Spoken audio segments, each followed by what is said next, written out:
नमस्कार दोस्तों, मैं हूं अंकित। ब्लॉडिक ऑफिशियल के न्यू वीडियो में आपका स्वागत है।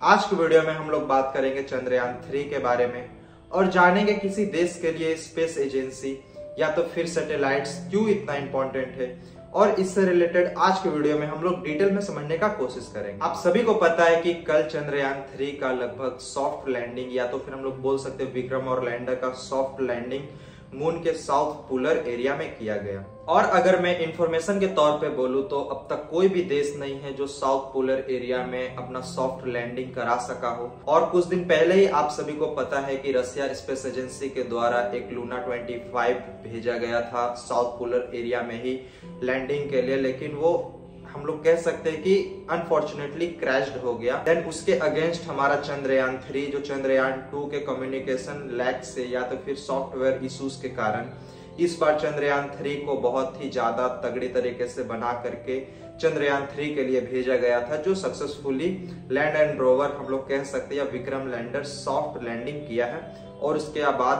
प्रज्ञान रोवर वहां से इंफॉर्मेशन कलेक्ट करेगा। देन हमारे माइंड में हमेशा क्वेश्चन आता है कि किसी देश के लिए स्पेस या तो फिर रॉकेट्स या सैटेलाइट्स क्यों इतना इंपॉर्टेंट है। आप सभी को पता है कि पूरे वर्ल्ड में अगर सबसे ज्यादा स्पेस एजेंसी का किसी का नाम है तो वो है नासा, और नासा एक अमेरिकन बेस्ड कंपनी है।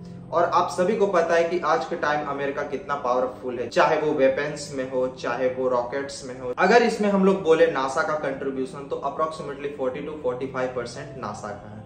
इसके अलावा वहां पे सैटेलाइट्स के थ्रू नेटवर्क प्रोवाइड करना, इसके अलावा गूगल मैप भी उसी देश से देखने को मिलता है। इसके अलावा वेदर फोरकास्ट बहुत देश है जो अमेरिका पे डिपेंडेंट होता है, और ये सारा कुछ पॉसिबल हो पाता है सैटेलाइट्स के थ्रू, रॉकेट्स के थ्रू और उस देश के स्पेस एजेंसी के थ्रू जो अमेरिका का स्पेस एजेंसी है नासा।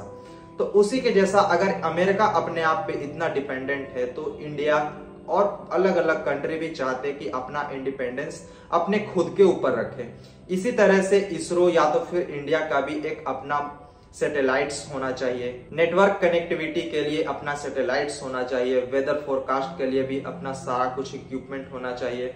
इसके अलावा आज के टाइम अगर हम लोग बोले इंडियन स्पेस एजेंसी के थ्रू अगर सबसे ज्यादा हेल्प होता है तो वो है डिफेंस सेक्टर में किसी देश के एक्टिविटी को ट्रैक करना या अपने देश में किस एरिया में कैसा एक्टिविटी चल रहा है, वो भी पॉसिबल हो पाता है एक सैटेलाइट्स के माध्यम से ही।